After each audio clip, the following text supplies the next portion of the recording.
Good evening, everybody. This is Jeff, and this is Junior Hockey Advisor Sunday night on the 3-day weekend. I hope you're all having a good weekend. Been a while since I did a show. Sorry about that last week. We had some family issues. Well, my son actually had the issue. Thank you for all that reached out and asked what was going on. It was an interesting week. He started complaining about a week and a half ago about a lower back pain, a sciatic nerve issue, and went to see a doctor a week ago last Tuesday. This coming Tuesday will be a week ago. Doctor said sciatic nerve, gave him some exercises to do, some back spasm medicine. But when it came to driving to college in Wisconsin from New York, which is about an 11 or 12 hour drive, he decided that it was a little bit too much. And he was worried about, it was his right leg. He was worried about, gas brake. And he said, so he waited a day. I decided that I'd help him out. I would drive him. So we took his car and I was going to drive. I bought a plane ticket to come back. And by the time, long story short, by the time we got to campus, he never even got to his apartment. He went straight to the emergency room, and within a couple of hours had emergency back surgery, a discectomy. So it was an interesting 1 week ago today, Saturday night, Sunday morning early. He had a 4-hour surgery, and amazing, how well it came out though. He went from literally no feeling numbness in his legs, barely able to shuffle into the hospital, to 2 days later being able to go up and down stairs and walk up. We went from not walking at all to a walker to a cane, and a week later, he's on a bike, already a stationary bike that is, but already working on full recovery. And so we're blessed with that, and we're blessed with the fact that the doctors caught it when they did. But it was immediate. They within a couple of minutes of walking in, they had assessed the situation. They verified it, but they knew right away that that the symptoms he had was something they needed to do immediately, and they did. So it worked out well. Once again, thank you for all that sent your well wishes for the week. I know I was kind of vague and cryptic and kind of uncomfortable even discussing it right now, but it's part of hockey. It's a part of high level hockey injuries and recovery, and so it is what it is. I hope that didn't bring the night down or put a damper on the night. The whole idea of the show is to talk hockey and get you caught up in the world of junior hockey and answer any questions you have. So while I'm blabbing a little bit, feel free to ask any questions. The injury, he played the last 3 months of the season with a ruptured disc, and the ruptured disc was misdiagnosed. Nobody's real issue on that, but it was misdiagnosed as a lumbar issue with his lower back. But he played through it for all the way through playoffs. And at the same time, he had tore all of his ligaments in his shoulder. So as soon as this surgery is done at the end of this next season, he's going to have to go back in and get the shoulder done completely. So tough run for my son, but also it gives you a chance to reflect on other things. And the good news is that his grades are extremely good, and he's got a good support system around him, and all is well on that side. So anyway, that's the only the tough news. I think most of you know I started a new position. I talked vaguely about it a couple weeks ago. I'm now the associate director for the Lone Star Brahmas in the North American Hockey League, working with player development and designing a platform for North America for player development. So been extremely busy with that. It's because of this last week of having to be in Wisconsin instead of being on the road, did a lot of video, did a lot of My Hockey TV, which is not a fun way to watch players or try to get a good assessment. But this week I'm back out. Next weekend I'm in Detroit. I'll go straight from Detroit, stop in for a day, see my son in Wisconsin, then head up to Blaine and be there for the North American Hockey League Showcase and for the NAPHL, the U18s and the U16. So I'll catch a little of the HPHL and the Tier 1 Elite in Detroit on the way out there. And just get a baseline of players coming up through the systems and what's out there as we go through the year. So I thought what I'd do is I kind of thought if it's okay with you guys that I kind of chat about the process from the inside. We talk a lot about what it's like from the parent's perspective, what it's like as a player, what it's like for you to prepare. But I thought maybe I'd explain a little bit. Now, this is a new position for me. I've been involved in junior hockey a lot. Been a general manager for years, head coach, but running a whole player development side of things. It's a new position. I'm comfortable with the position. I'm excited about it. I've got a great counterpart in Mike Boomer out of Chicago, who's been the head scout for years, and he just got elevated to director of player development. So looking forward to working with Mike, and we're literally, it seems like we're already attached at the hips, but I thought I'd give you a little perspective from what we do and how we go about this. And this is probably very specific to one team, but it gives you a little insight. Thought you'd have a little fun with understanding that we're already working on the next 2 seasons, and we're working on the draft already that comes next June. We're working on tenders right now that'll come after Christmas. We're working on the draft for the year after. We're looking and placing and force ranking players, and maybe it gives you a good idea of how many players are actually tracked by one team. Now, remember, each team works off a system that's called RinkNet. Other teams have other systems too. RinkNet is the ability to look at all players, U14, 15, 16, 17, 18, all the way up through juniors, and it collects data for you. So one of the things that our goal is to have 200 to 300 players force ranked at every level. And you think, wow, why would you need that many players forced ranked at every level? Well, first of all, it's early in the process. We're in September. By the end of the year, that list will probably have 30 or 40 redos as we move players up and down. A lot of input from coaches and from scouts and from the development people like myself. But the idea is to have enough players that you can make it through a whole draft and still have picks. So, for example, if you go into a draft with only 40 or 50 players on your list, remember, there's 30 teams in the league. And in the first round, there's 30 kids taken. After the second round, there's 60 kids taken. In the third round, in 90, you can see real quick how that list can get eaten up. And you have to assume that a lot of the players you like are going to be players that are liked by other teams too. So part of the process is you want to try to find great quality players that nobody else knows about, which is hard. That's very difficult. But at the same time, what you want to do is you want to be prepared for the eventual situation of having a pick that you liked being taken by another team. And if that's the case, you have a list that's deep enough to make it through the whole draft.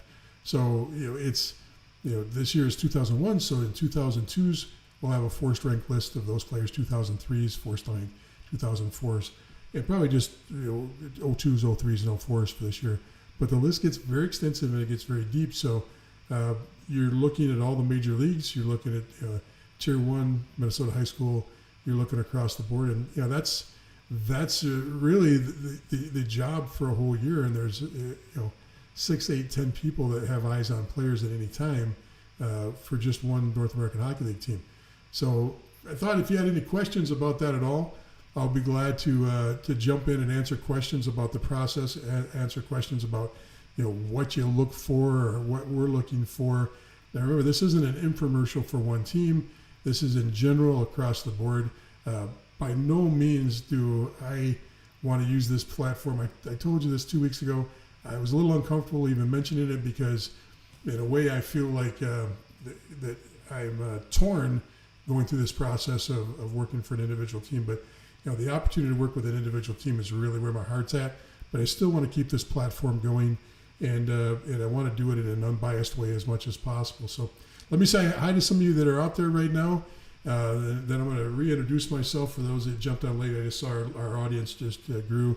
We got Patrick's in Toronto. Hello, my cousin Jeannie in Flint. That's an OHL fan, but I think I got her to look at least the Shreveport Mudbugs last year. Jeff in Wisconsin. Good to see you, Jeff. I spent a whole week in Wisconsin. I spent a whole month last week in Wisconsin. So good to see you. Perry in Nassau County.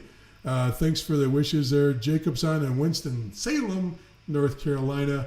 Let's see who else is on here. We've got Andy, hello from Knoxville. Greg's on from Amherstburg, Ontario. Once again, just go across the bridge from Detroit. Hang a right, you'll find it. Okay, Julie Flynn Riggins is on. I just like saying that. Julia, sorry.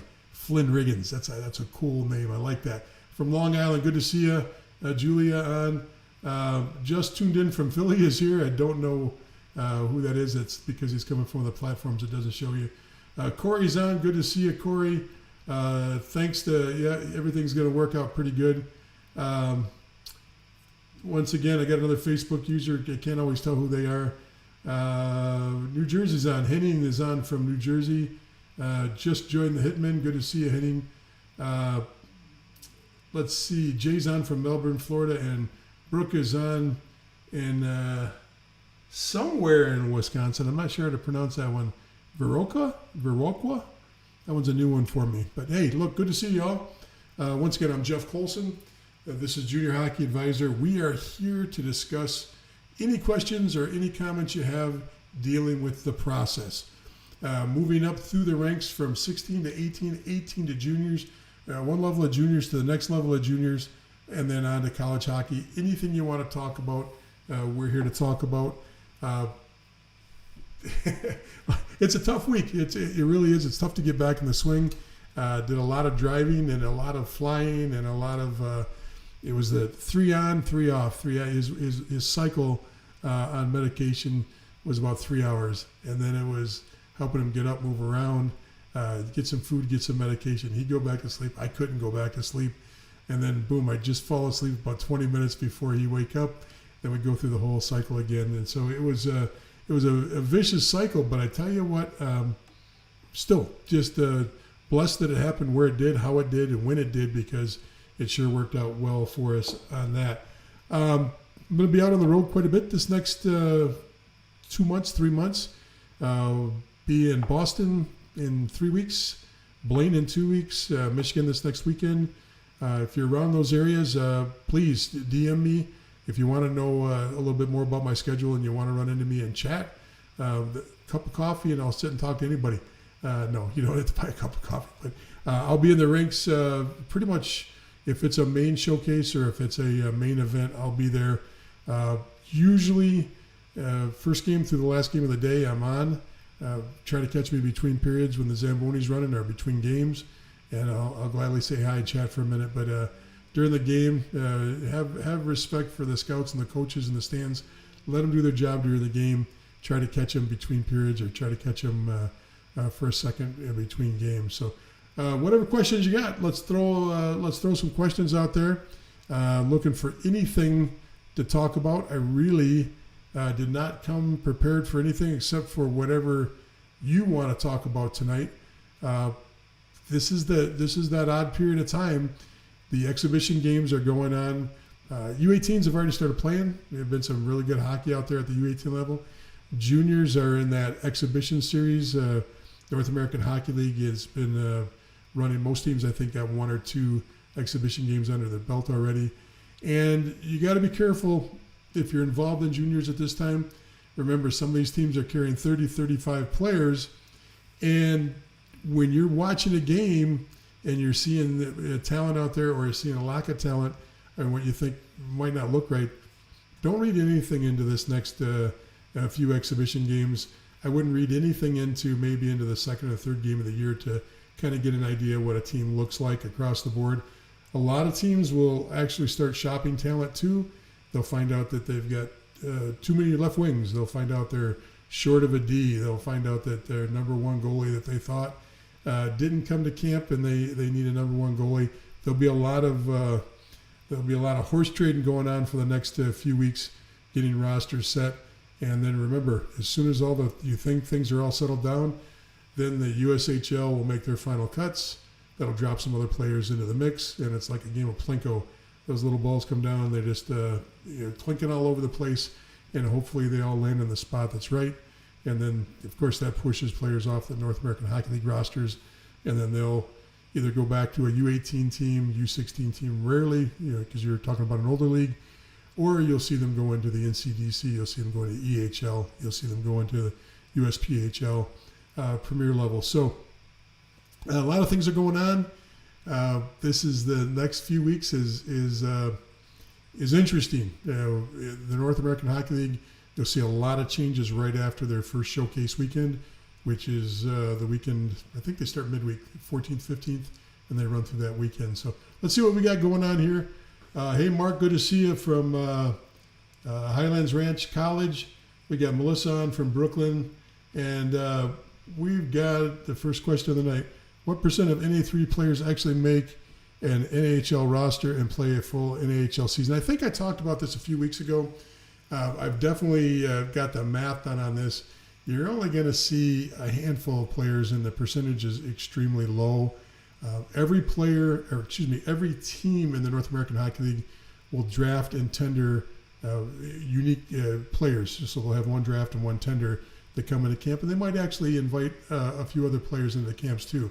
Statistically, though, the number of players that make it past 10 games, maybe 10 to 15 players for the year will make it past 10. I should take that back. 10 to 15 players out of a 30 team league will play a full season at complement of games, 30 to 50 games for a team. But that's, it's still slim. It's still 1 out of 2 teams will keep a North American Hockey League player, NA3HL player. You don't see too many making that jump. It's a tough jump. It's a real tough jump.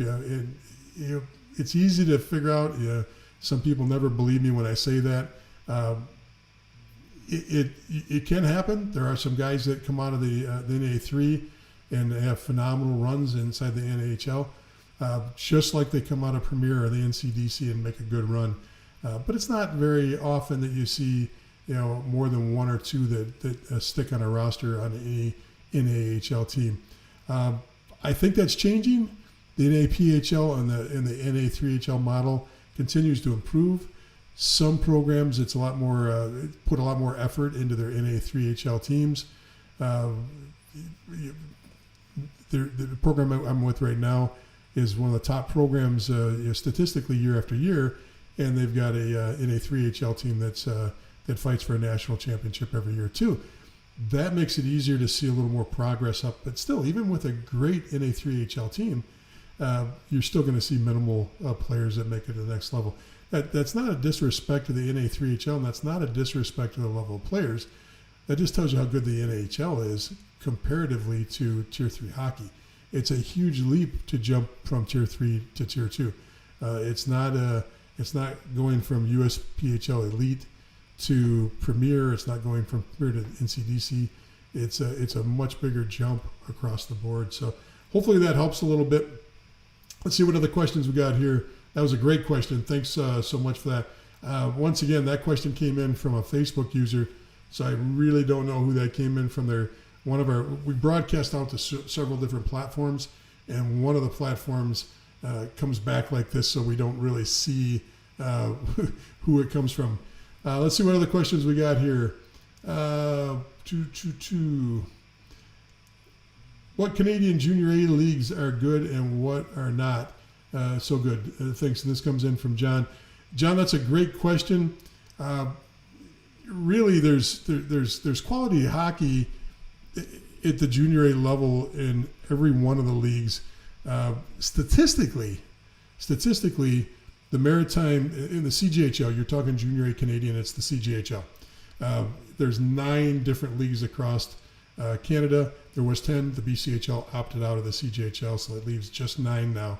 So the BCHL does not have a CJHL member right now, but all the other bordering the United States provinces have representation. So you've got Alberta, Saskatchewan, Manitoba. You get into Ontario. Ontario has 3 different leagues. Then you go into Quebec, and then you got the Maritimes. Statistically, this is just off of numbers going to NCAA hockey. Your lowest production league for NCAA hockey is the SIJHL. That means that league, which is actually 3 teams from the United States, 3 teams from Canada, they play out of the CJHL though. And this is northern Wisconsin, northern Minnesota, and northwestern Ontario, I believe, is where the SIJHL is mostly housed now. But that's a tough league to make any progress from. That league is comparatively to the other leagues a weak producer of NCAA talent, meaning Division I, Division III players, or even players moving on. If you're just purely looking at this from a Canadian perspective, even players moving on to major junior hockey, that's your weakest league. Maritime is your second weakest league as far as production. A lot of that too just happens to be that it's very difficult for anybody in the States to get over there and watch that league. It's actually difficult for even a lot of Canadian scouts and coaches and recruiters to get out there. Then it goes to Quebec. So those are your 3 lowest leagues. Your middle ground leagues is your MJHL, which is Manitoba, Saskatchewan, Northern Ontario Junior Hockey League. They all fall in the middle of the pack. Then your CCHL and your AJHL are towards the upper echelon. Now, the AJHL has always been the 4th highest producer of NCAA Division I talent behind the BCHL up until this last year. So you take the BCHL out, your AJHL is historically been your top producer of NCAA talent of all the CJHL leagues. Easy to do the homework on this. I've got lots of videos out there. If you go to our YouTube page, Junior Hockey Advisor, we've got videos on the CJHL breaking it all down. I've also got a great video on, I forget the title on it. Somebody might help me with the title, but it debunks the ranking systems that are used for the CJHL, and it actually shows you when some of these online junior websites or online social media sites that call themselves news rank all junior teams at the tier 2 level.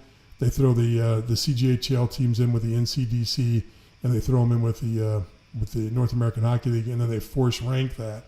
And I debunk that pretty good in some of the videos I do. One video, I think it's basically the title is something like "Don't believe the rankings," or "The rankings are full of crap," whatever the title is. You'll see it if you just go to our YouTube page. That is phenomenal because we broke it down into, you can actually see production from each league. You can see how many players. Now, this is pre-pandemic, and I'm hoping that now that the pandemic is we're kind of rolling back into some normalcy, those numbers will come back. I did not do the numbers for the pandemic year because they were so astronomically different. No talent, a lot of talent left the BCHL and the AJ. On the American side, the North American Hockey League was, in many cases, was the USHL light because there were so many talented players. Teams are chock full of more talent than they've ever had. Best year the North American Hockey League has seen in years. Maybe we'll never see another year like that as far as top to bottom talent in the league. Across the board, I hope that helps. Got a lot of videos on that. I got videos on the BCHL. I got videos on the AJ. I got videos just breaking down how the whole CJHL works, especially how the CJHL and the North American Hockey League have had a relationship for years. That's kind of bothersome. I'll put that down. I shouldn't be waving a pencil in your eyes. Okay, so hopefully that helps. Great question, John. Let's see what else we got here. Is the feeling that Americans playing in the BCHL and other provincial leagues are staying in the U.S. again this season, or that most will try to go back north this year? That's a phenomenal question, Jay. We really have to wait a couple more weeks to see because a lot of these players are still listed. The BCHL tends to list rostered players and committed players on Elite Prospects and other sites. early. They're one of the earliest leagues that put on there, so they're never. It's always partial lists, but we have to wait till we get some games rolling and see what actually fleshes out. There may be players that are actually rostered right now that are still, fighting this now. It depends on who you ask. I've heard people say, "Oh, it's easy for Americans to go to Canada." I did it again. Get that pencil away from me. There are people saying it's easier for Americans to go up into Canada, and it's harder for Canadians to come down and then go back home. I really haven't paid attention much to that. I just haven't tried to get into Canada for anything. What I do is fairly easy, and it's in the United States. I'm not trying to get in there.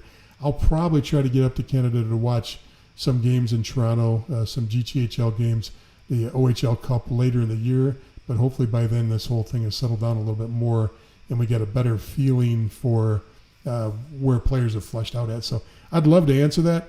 My speculation is that the North American Hockey League did such a great job last year as far as capturing that talent that you're going to see a bleed-off effect where players go, oh, well, this wasn't so bad. I enjoyed playing in the North American Hockey League. Or the talent was better here than what I expected. And I think you're going to see that league retain or maybe even open some new channels. What's very, very interesting about the BCHL is players coming out of the high-end prep schools on the East Coast.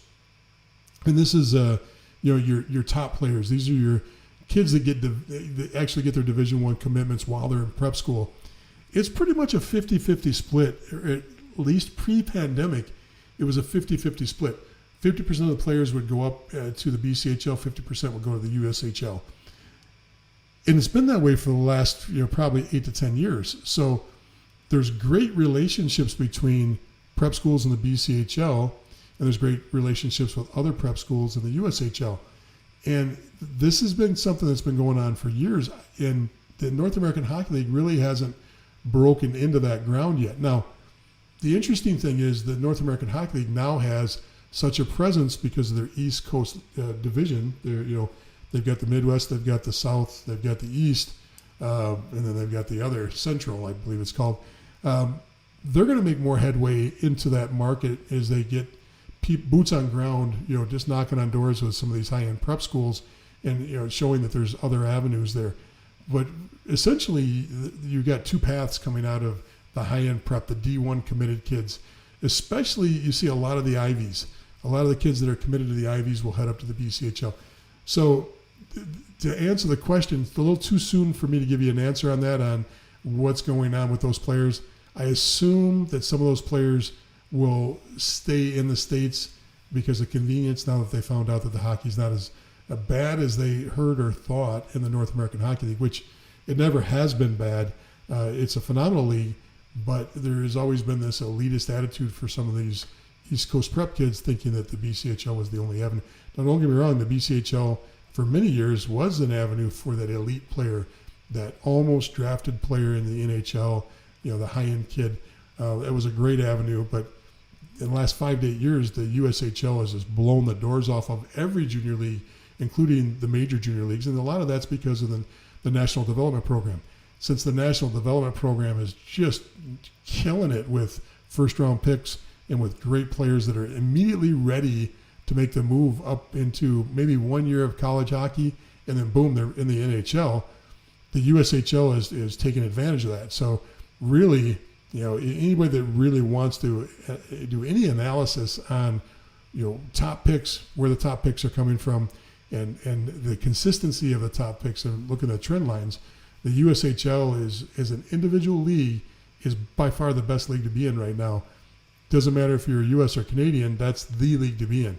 Now, combined, you take all three major junior leagues and count them as one, their numbers are better. But if you look at the OHL individually, you look at the Western individually, you look at the Quebec individually, we're just killing it with the USHL in the States. And, not only is it great managed teams, with really good ownership from the actual USHL teams, but that National Development Program with their two teams playing and participating in the USHL is just really, really elevated that program to a whole nother level.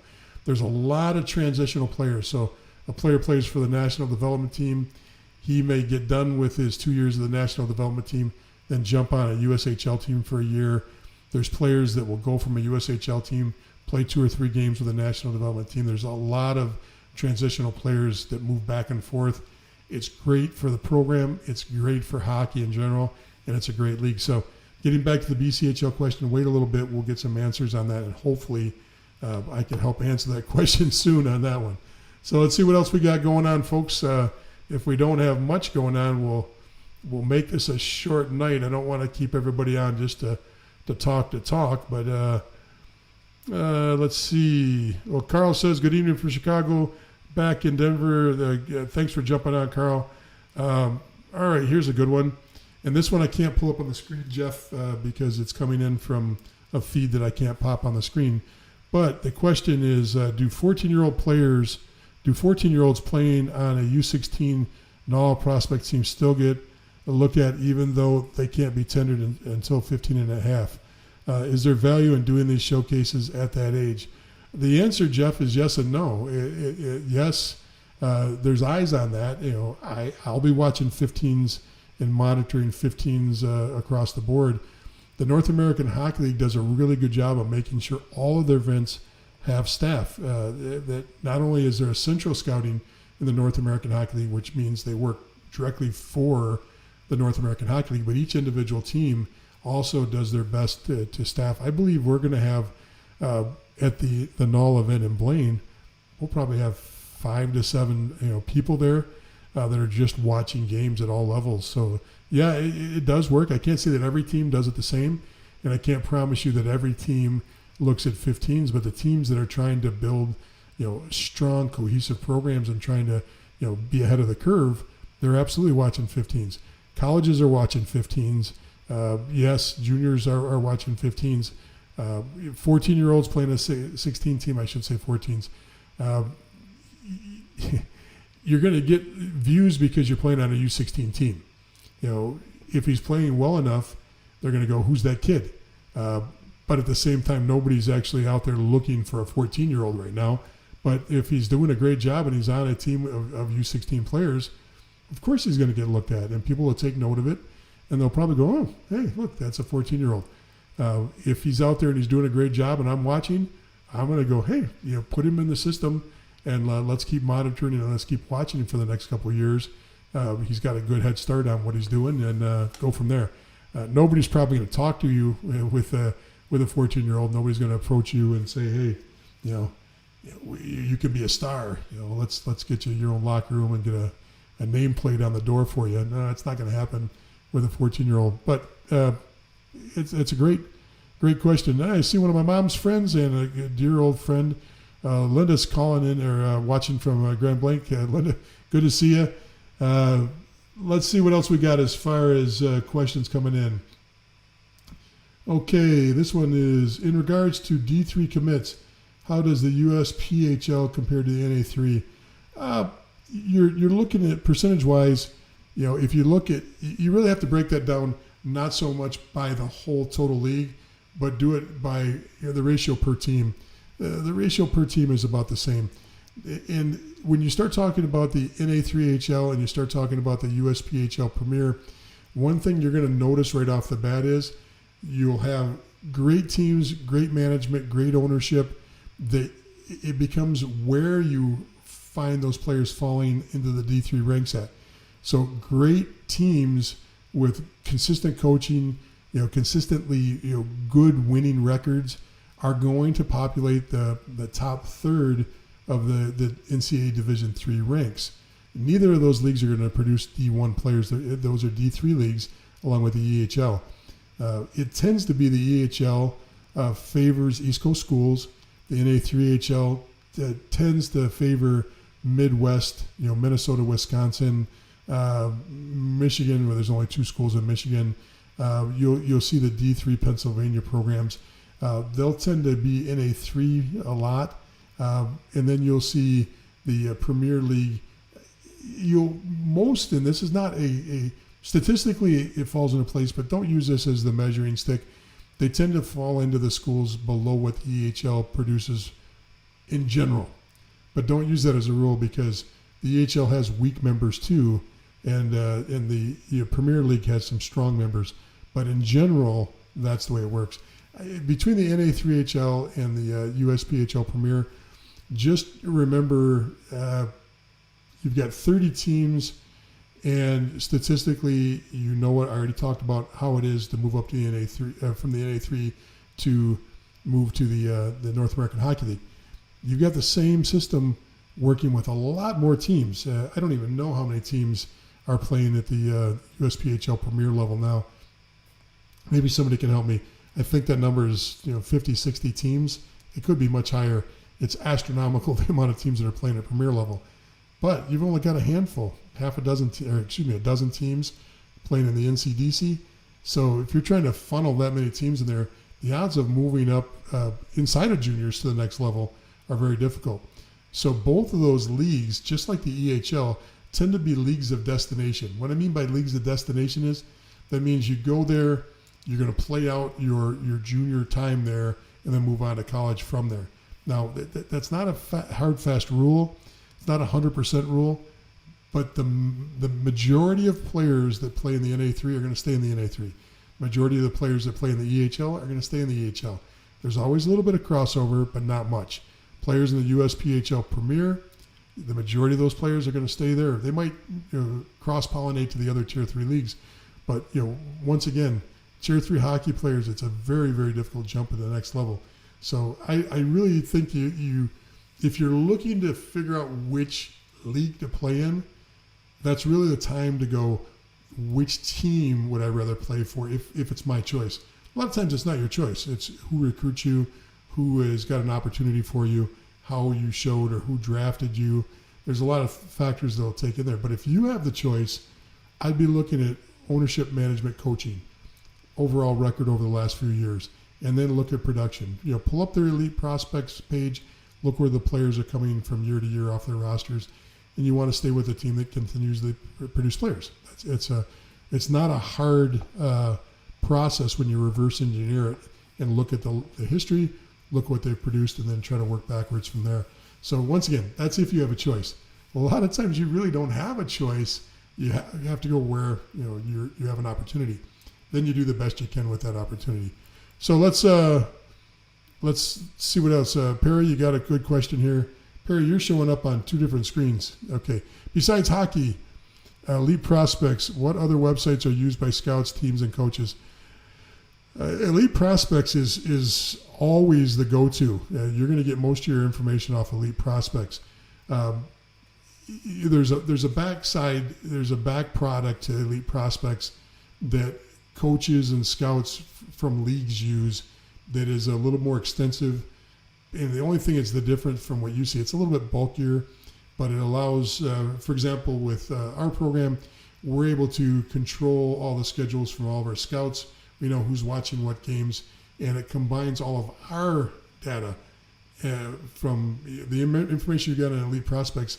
If I watch a kid and I want to put a few notes in it, we can put notes, proprietary notes, on just for ourselves in our program that don't go to the outside world.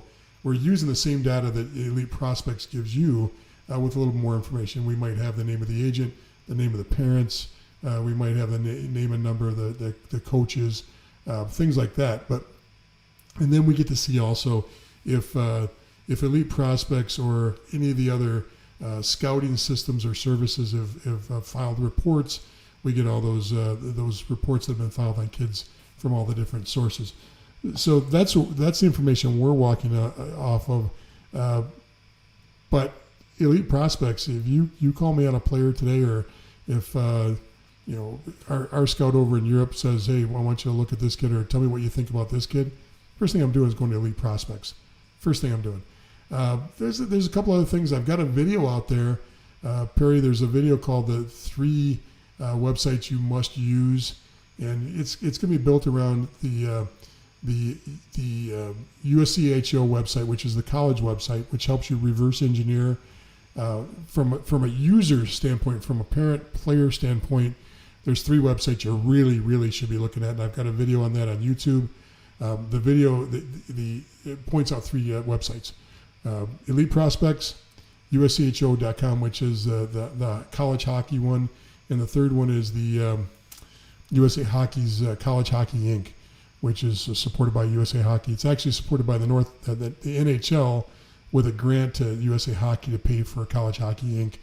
And that is really where you see where your D1 commits are. But College Hockey Inc. is also very important because it tells you about all the NCAA rules that you should know, compliance rules, academic rules, recruiting rules. They're all there on College Hockey Inc. So Elite Prospects, College Hockey Inc., USCHO.com. Those three websites are the best for anybody on the outside. On the inside, you're clearly better off using what's called RinkNet. That gives you all the backdoor information just because it allows you to build schedules for your staff. But that's really pretty much it. Now, we've got video access that's a little bit different on the inside.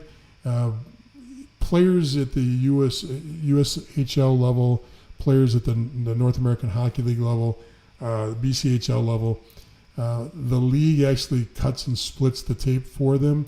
So if you played last night, you'll get an email on your smart device, phone, tablet, computer, laptop, and you can open it up and watch all of your shifts that are already broken out.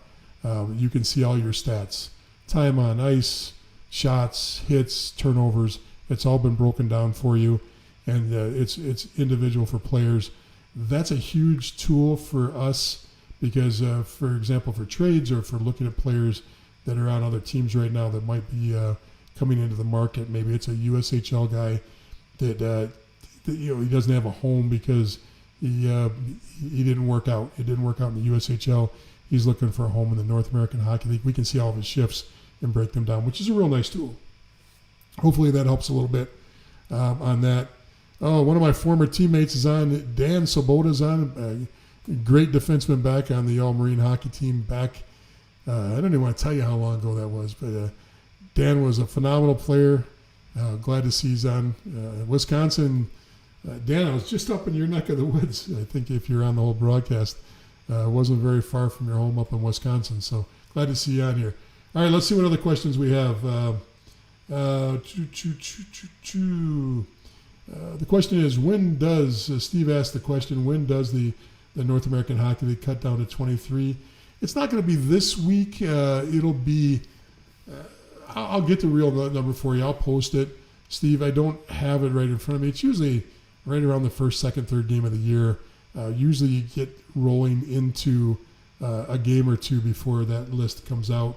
But I'll find out the real number on that. I should know that off the top of my head, but I've been so busy just trying to get players and watch players. I haven't really paid attention to that much. Let's see what else is going. Jim says, we absolutely watch players before we can use them. Not sure what that's, maybe you can give me a little bit of insight on what you're talking about there, Jim. Not sure exactly what you mean by that. Jay asked the question, do NAHL teams affiliate players like the USHL does? Absolutely. Absolutely. So even though you've got a 23-man roster, there's always going to be 24, 25, 26, maybe even up to 28 players. There'll be injured players. There'll be affiliate players. Some of the kids come in for the whole year and keep that affiliate roster spot. Even though they might only play a couple games during the year, they're practicing every practice and they're around the team. That's not uncommon for programs. So even though there's a 23-man roster, there'll be players that are unprotected all year long, and there'll be players that are carrying an affiliate status too. So yes, that does happen. So Jim, you really got me wondering what you were talking about there. I'd love to see what you're talking about. Greg says, Jeff, can you talk about the hockey directory you're developing? Should we be on it? Is it published? Okay, Greg, that's a great question. What I'm doing and what we're doing right now is compiling, as far as I know, the first attempt to get advisors and coaches into one directory. We're going to do an e-directory. We're not charging for this. This is just a matter of convenience. We're going to put this up on the industrial page. So we've got, Junior Hockey Advisor is the parents page. And then we have the Junior Hockey Advisor industrial professional page, or the, industry professional page. We're going to put that information up there. That's not to say parents aren't allowed to go there. It's just the opposite. It just means that's where so many people, because we've got 5,000 plus hockey families that are members of our site. So many people want to advertise. They want to plug their own product. What I decided to do was to put an industry professional page there and say, have at it. Here's where you can plug your program. Here's within reason. Here's where you can talk about your tryouts. You can talk about your ability to do a great job advising players. As long as people don't abuse that, we're going to let the industry professional page do that, and we're going to have a directory attached to it. Mixed results this week. I only posted that a few days ago, and I thought we've got like 300 or 400 advisors that are part of our system. That either are part of the Junior Hockey Advisor page or they're part of the discussion group. But I haven't seen as many. We're probably only about 15-20% of the people that are on have actually reached out and said, yeah, I want to be a part of that. So I'm not sure how this is going to work. Greg, absolutely want as many people to get involved as possible. It might be a slow go at first with not as many people attached to it as we think. We might start off with only 75 or 100 of the advisors, but if you're one of them, I guess you get a little bit of a head start or a little bump on the rest of the crowd. So yeah, I would definitely I definitely would say that that's a good idea. Okay, let's Okay. Hi Jeff, sitting in MSP airport and thought I'd jump in during the last full season of the NCAA Division 1 and 3 2019. USPHL had 235 advancements per team. Null had, or this is 2.35, the USPHL. Null had 1.56. And I'm going to say USPH Premier had 65 teams as of today. You read that correctly, 65. I don't know who did that because it's not showing up right, but I'm imagining that's coming from Jeff Nyland, because when you start getting the exact numbers out there, there's only a few of us that actually can spell out those numbers. If that's you, Jeff, let me know, because that looks very similar to something you'd put out. I'm gonna attribute that to you until somebody else comes up with that. So once again, he says he's sitting in an airport, and during the last full season, NCAA Division 2 and Division 3, 19 and 20, USPHL had 2.3 advancements per team. The Null had 1.55 per team. The NA3HL brought up the rear in the US Tier 3 teams. USPHL has USHL Premier has 65 teams. So I knew that. I read that again because I didn't think I read it very well the first time. Then he goes on and says 1920 EHL had far and away the led per capita advancement with 6.28 direct to college moves per team. That's clearly coming from Jeff Nyland. Any of you that don't know Jeff used to be the EHL commissioner. He was also the USPHL and NCDC commissioner for a couple seasons. Very analytical and very stat oriented, like myself. And as soon as I started seeing those numbers, there's only a couple of us that actually follow it that close. I tend to watch the D1 numbers a lot closer. Jeff really breaks down the D3 numbers. So you got it right there. There's some stats that you can run with, and that gives you a good idea. Now, the only thing I would say about this is remember, even though it says the NA3HL has 1.55 per team, you might have one team that's got 0, and you might have one team that's got 5 players per team. Same thing with the USPHL Premiers. There are going to be a lot of Premier teams that will have no college players on them, and then you'll have some that will have 10. So you have to do your homework before you say, absolutely, the league I need to play is the EHL. Now, the EHL is probably the most consistent right now from top to bottom, and the numbers will probably bear out that that's the case. But if you take the USHL Premier, 65 teams, if you imagine that there's 10, 15 teams that aren't going to put any players into Division 3 hockey or a rare player into Division 3 hockey, then all of a sudden the numbers look really good for the top of that league. Same with the NA3HL. You have to really do your homework. I appreciate those numbers, but statistics can hide the fact that the USPHL may not be as strong on the bottom end, and it's top heavy and top loaded when it comes to Division 3 players. So keep that in mind. That's great stats, and I got to assume that's you, Jeff. please let me know if that's the case. Hello from New Brunswick, Canada. Thank you, Andrew. Good to see you. Okay. Jim, thank you. Referring to scouts watching U17 kids at tournaments before they're eligible. Yeah, I think most of us are watching some at the younger ages, so appreciate that, and appreciate you jumping on and clarifying that a little bit for me. Well, I'm gonna call it a night unless you've got something that you want. One more shot here to any other questions. I appreciate everybody jumping on. We still had a good audience. We got to build the audience back up anytime you start doing sporadic shows like we did over the course of the summer. We got to get more consistency going, and that'll happen, of course, across the board. This coming weekend, I'll be in Detroit. I'll be watching the Maha Showcase. Now, the Maha Showcase, Michigan Amateur Hockey Association. This is where you get this time of year, it's kind of nice for 16s and 18s because your high school kids are still playing on these hybrid teams. And so you'll get the high school kids playing on a travel team. It's all high school kids on the travel team, but they're usually like an all-star team of high school kids playing against your Bell Tigers, your Little Caesars, your Honey Bakes, your Oakland Junior Grizzlies. They'll all mix together, and you'll get a chance to see some of the talent play against each other. I'll be there definitely on Sunday, maybe on Saturday too. I'm looking to see if I can tell you a little bit about this and who's playing. So like in the U18 division, it's going to be a mix. Mostly it's going to be, I think there's only one or two teams that are Maha teams. The rest are going to be Big B, Honey Baked, Fox, OJG, Bell Tire, the Maha team, Little Caesars. CYA, I'm not sure if that's Chicago Young Americans. They might be jumping into a Maha event as an invite. And then Victory Honda, of course. And that's another interesting fact. What program over the course of the last 8 to 10 years, now take away the pandemic here because it throws stats out. Any stat that I do is going to be skewed by the pandemic here.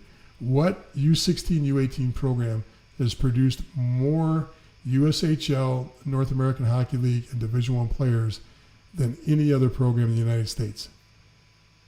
Throw out your answers. Let's see if we get a couple answers in before we go. Love to see what your thoughts are on which program that is. I actually broke down right before the pandemic, pulled together all the different programs and just went back through their history and grabbed their numbers. So I can tell you right now, it's going to come out of... so the question wasn't... this is talking about U16, U18, which program at 16 and 18, so the program has to have a 16 and 18 team. Which program produced more players to the NAL, the USHL, and Division I college hockey? Which U18, which U16 program did it? So see right off the bat, the Mission, and that would be a great guess, Andy. I would have probably guessed the Mission right off the bat. Mission is a top 5. Mission is a phenomenal program, but remember the Mission kicks a lot of kids over to the OHL now too, and you'll see players that drift out of that program, and that's really kind of been an HPHL thing for the last few years. You're starting to see teams at the top 2 or 3 teams in the HPHL out of Chicago and out of Detroit starting to lose players, or I don't want to even say lose players. The players are just opting to go that direction. So. Okay, I got to throw this up. While you're thinking about that or answering that question on the players, I really want to hear some of your comments on that. I thought Chicago Mission's a great answer. Throw out some other programs if you want. As a drill down, the highest NA3HL team has 5 direct advancements to NCAA Division II, Division III. St. Louis, Granite City, Cooley Region, and Alexandria. In the USPHL Premier, the Northern Cyclones and Hampton Whalers had 11 each. In the EHL, the New Hampshire Avalanche had 13. Those are the high ends on each of the leagues. That's phenomenal information. You can really run with that across the board. Where else are you going to get that? Where else are you going to get that? Jeff, thanks. I got to assume, once again, I haven't seen you pop in and tell me that's you, but I got to assume that it's not showing up. Oh, yeah, I just looking at my text right now. It says, that is me. I have 90 minutes before I fly to Fargo. Okay. That's awesome. Any other questions? Little Caesars, great guess. I'm just going to go ahead and help those out there. It's actually Victory Honda. Victory Honda at 16s and 18s. The New Jersey Avalanche was up there. One of the Colorado programs is up there, top 5. Mission's up there. Little Caesars, top 10, not a top 5 though. High-end players across the board, but the issue with Victory Honda is Victory Honda's found a little bit of magic, and Oakland Junior Grizzlies are starting to get the same mentality. Remember that Detroit market and sometimes the Chicago market too, the programs are only loyal for 1 year. In other words, when you play for Little Caesars, there's a really good chance you're not going to be at Little Caesars the next year. If you're playing for Bell Tire, when you look at elite prospects, you can see players that have played for 3 or 4 of those organizations, your Bells, Little Caesars, CompuWare, Victory Honda, the OJG, all those programs in the Detroit market. They can play for 3 or 4 of those programs over the course of a 5-year, the last 5 years of their hockey, their Bantam and their midget years. So the magic has been figured out with a couple of the programs on retaining players. Victory Honda, OJG now. OJG's a latecomer only the last few years. They've really taken the lead on retaining more players. Tough market to retain players in because everybody that's a second or third liner thinks they're a first liner. They're going to leave to try to get that first line opportunity.